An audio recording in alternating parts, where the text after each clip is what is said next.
Hey you guys, it's Peter, and welcome to my channel, Peterisms, where I tell stories of my life and just little things that I have learned as I have grown into the person that I am today. And I thought I would just jump on here real quick and read a meditation or two and just kind of get a little balanced today, get a little centered. Making videos yesterday and today has really helped me as far as moving through the pain of losing Boo Radley. I'm so thankful for you guys for watching the videos. I really appreciate it. Yesterday was hard for me. Yesterday, filming the videos, like, I was so resistant to starting filming videos when I did. And then by the end of the day, I just felt so good. I was like, I felt back again, you know, like I even called my vlog last night, like I'm back, like I felt back a little bit, you know, and it distracted me throughout the day and it was really helpful to me. And I just want to say I really appreciate it. And I had a really good night last night. And so I got up today and again, I felt a little bit like, I think this is where it's important to remember like going through things. I woke up today and I was sad when I woke up and I thought, you know what, maybe I'll just take today off and I won't film any videos. And then I was like, no, because yesterday you felt the same way and you filmed videos and you felt so much better. So if you film videos today, you'll probably feel better as well. And I do. Like I started filming videos. This is my third video that I filmed and I feel really good. And I think it's important to remember, you know, when people reach out to me and they'll say things like, I'm going through, like when people get cameos or whatever, and they're like, I'm going through a really hard time, and I've gone through hard times in my past, but this seems like really difficult. One thing I always remind people, because this is what I remind myself based on my own personal experiences, that those things that we've gone through in our past, don't ever forget how strong you are. You made it through really difficult times in your past, and even if what you're going through right now seems like it is the hardest or most difficult thing that you've ever gone through in your life, and it might be preparing you for the next difficult thing that you're going through to teach you that you are resilient. You are more powerful than you believe you are. You are stronger than you believe you are, you know? I remember when I really started actively working on my social anxiety. My social anxiety was bad. Like, when I talk about it, people are like, well, you film videos every day. It's so easy just to sit and talk to a camera. I honest to God don't even think that there's like 5 people. I mean, I don't think about the numbers or anything. I think maybe that's part of the trick to it for me is that I don't think about that, right?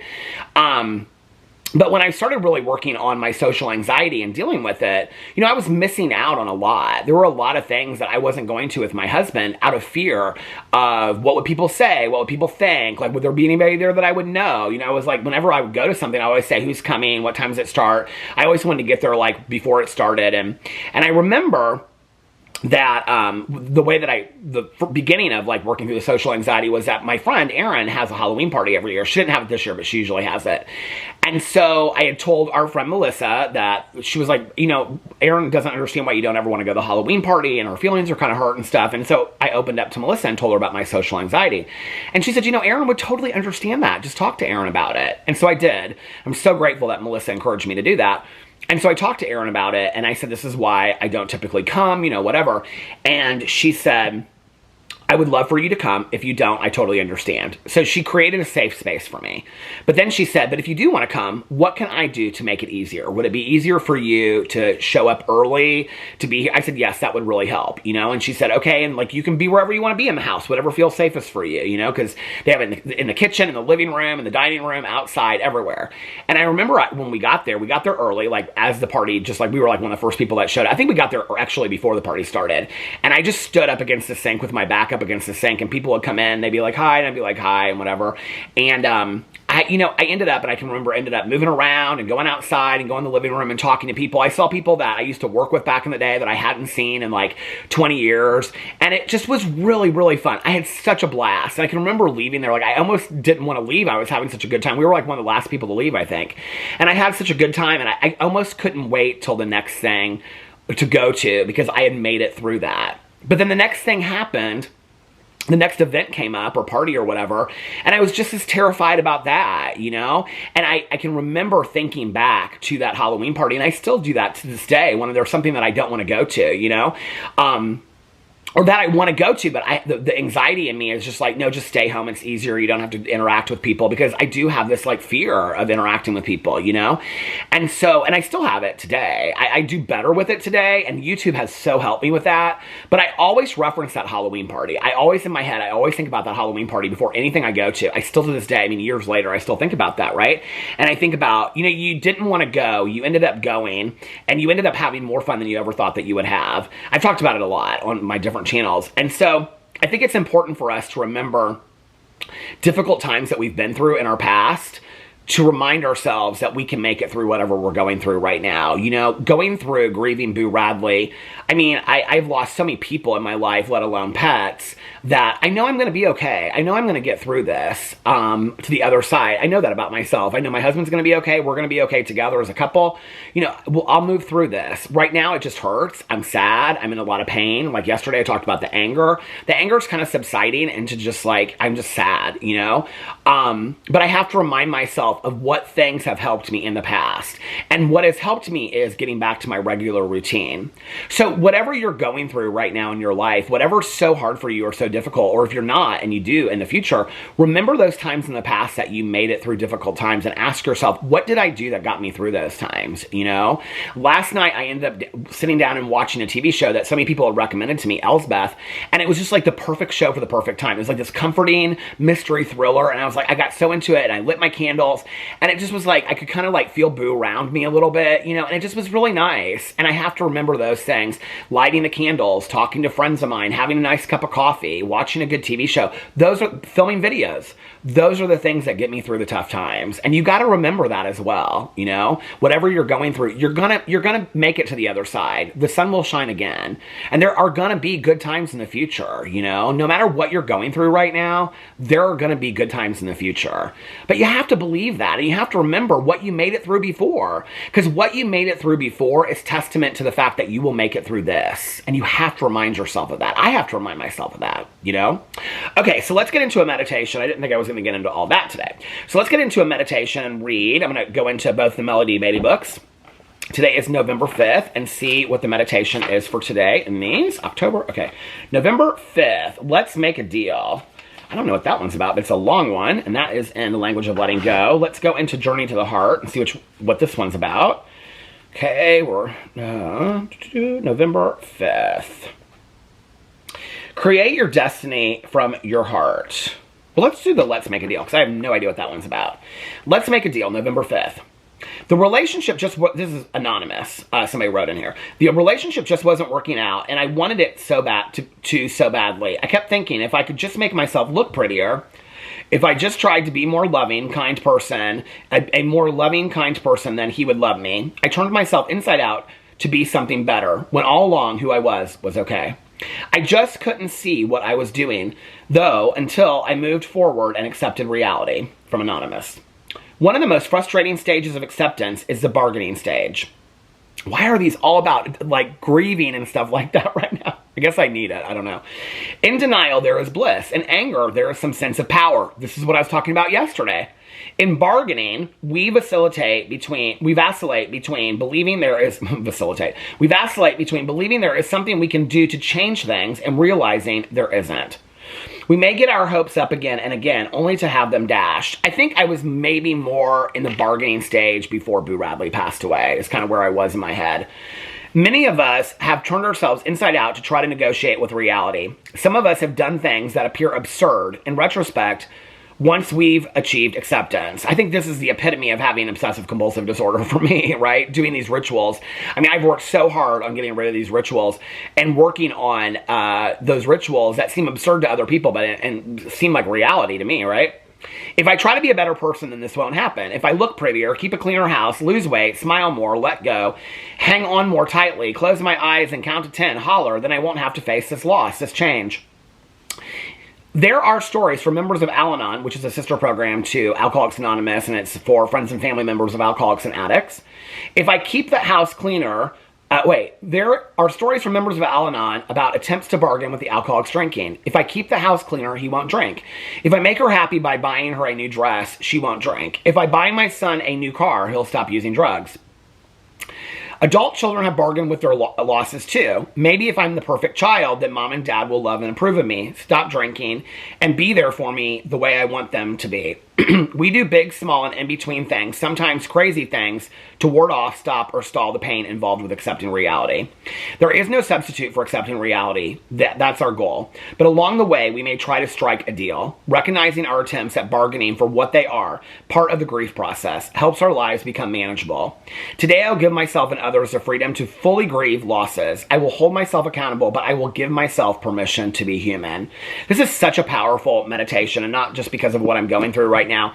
I think there have been so many times in my life that I don't know that I necessarily recognized it or called it bargaining, but I can, even in my current marriage, I think I did it before we got into marriage counseling and stuff. Like, if I just was better at this, if I just was better at that, then we wouldn't argue, or we wouldn't this, or he'd be so happy, or whatever. And Alex has said that he's did the same thing, I think that one of the most powerful things that have come out of marriage counseling and us growing as a couple is the acknowledgement that in any relationship, I was just talking about this the other day with our friend, a family friend, that they've been married for like 60 plus years and they're in their 80s, that you're going to continue to change and grow, right? And I think people often get in relationships, and I have in the past as well, where I liked 8 out of 10 things about somebody, but I wanted those 2 things to be different about somebody else. And I think when you're the person on the other side, I think both people in relationships usually feel that way. That, it's like I had this friend of mine that told me about the 90-10 rule back in the day. She was in counseling, she and her girlfriend, and she told me about the 90-10 rule. And the 90-10 rule is that in any relationship you're in, you're probably getting, I'm just talking about the average run-of-the-mill relationship, not abusive relationships and stuff like that. But most relationships that you're in, you get 90% of what you're looking for, but 10% you're still looking for you don't get from that partner, right? So whenever you are getting into an argument, or you're looking outside of the relationship, or you're thinking, what if I was single, or what if I was in this relationship, you're always looking for that 10%. Well, you might get out of that relationship looking for that 10%, and in the next relationship, you might have that 10%, but there's something missing from the next partner. It's the constant 90-10 rule, that you're going to get maybe 90%. If you get 90% is high, right? That you might get 90% of your needs met of what you're looking for, but there's always going to be that part that you don't. And so it's accepting the fact that there is no perfect person, I talk to people all the time, they're like, you don't settle in relationships, and I have listen, we all settle in relationships. That's just the truth, okay? When people are like, I'll never settle, a lot of those people that I've met that have said that they'll never settle have never been in a romantic relationship, and it makes me sad for them, because now later in life they'll say things like, well, I wish I would have just maybe looked past a few things, right? I'm not talking about settling I think you can have certain boundaries, like I refuse to be in an abusive relationship. I refuse to be spoken to a certain way. Maybe it's important for you that your partner has a career and a job, or be motivated, or be passionate, or find you attractive. I mean, I think we each have our own things. All those things are important to me. But I think we each have our own things, right? But I think to some degree, you're never going to find the perfect partner. And here's a real easy way to figure it out. How perfect are you? If you're not perfect, then you can't be the perfect partner. And if you're not the perfect partner, then your partner definitely can't be the perfect partner. But we always try to think that we can be, right? We always kind of constantly think that I can be the perfect son, or I can be the perfect husband or boyfriend, or I can be the perfect friend, right? Well, that's where I say, life is like the school that you never graduate from. You just constantly are learning. And once you learn the lesson, you move on to the next lesson. It's why I love the book by Dr. Cherie Scott called If Life Were a Game, These Were the Rules. Because what it says in there is that lessons are repeated until they are learned. Once a lesson is learned, you will learn new lessons. And I think it's such a powerful thing, right? Because what it says is that remain teachable forever. Constantly be open to the idea of growing and changing.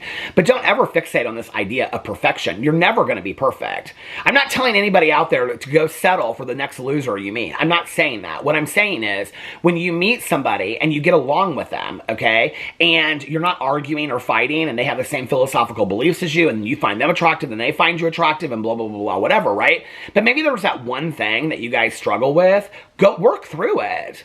That's not called settling. That's called working on the reality that not any 2 people in this world are exactly the same, and don't get into a relationship wanting to change the other person.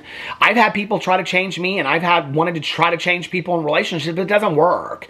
But people are going to change and grow in relationships. The person that you meet 20 years later is not going to be the same person you married. Sometimes it might be better. Sometimes it might be worse. You don't know, A lot of times, people get sober, and then it's like a year or 2 later, they're like, I don't know, I don't know that I want to be in this. We make a suggestion that you don't make any life changes in your first year of sobriety. That's a suggestion we make in 12-step programs because you don't know. But like a lot of people I've known, like they'll be sober for a couple years and they'll be like, yeah, my wife and I, we do not see eye to eye anymore. And she doesn't know who I am sober and I don't know who she is sober. Like we don't know each other anymore, you know? And they do end up getting divorced.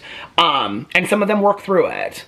But I think it's this whole idea of bargaining. Like if I'm perfect enough, if I do this, I mean, I think I struggle with that, not the perfect part of it, but if I did this, I think it especially goes back to the bullying with me, right? Which is basically my perspective for the whole world because it was my foundation years.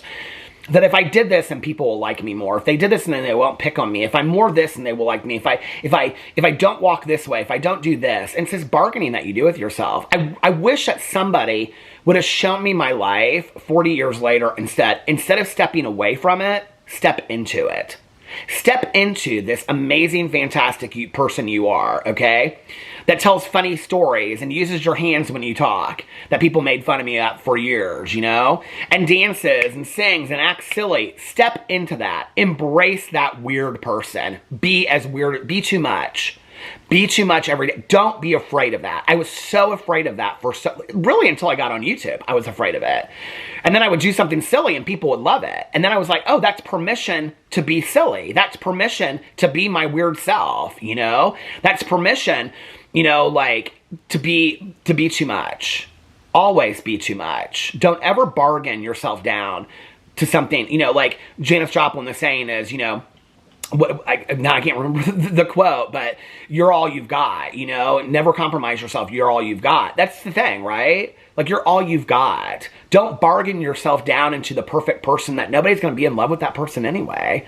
You know, that's not you. If that person loves this perfect ideological version of yourself that's not even you, then they're not in love with you. They don't want to be friends with you. They're not looking at you as the perfect child or the perfect spouse or the perfect friend or the perfect employer because that's not really you. That's not who you are. It's one thing to show up on work on time and do good jobs and do good work and be kind to your parents. I think those are things to aim for. But to be this perfect version that somebody's going to like better than everybody else, that's BS. Be yourself. You're all you've got. Let me know what you think about that in the comment section below. I love you guys, and I will see you tomorrow. Bye.